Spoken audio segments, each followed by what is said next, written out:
Wondering if your gas fireplace can work during a power outage?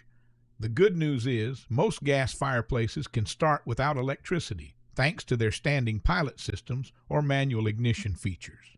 Gas fireplaces equipped with a standing pilot light operate independently of electrical power. If yours has a battery backup, simply insert fresh batteries and switch to manual mode to ignite the flame.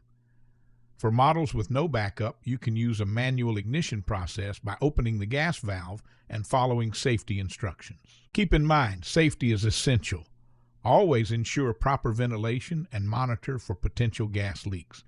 And for added peace of mind, regularly maintain your fireplace to ensure it's ready for any emergency. With the reliability of a gas fireplace, you'll stay warm and cozy even during power outages. Thank you for watching. Don't forget to subscribe our channel.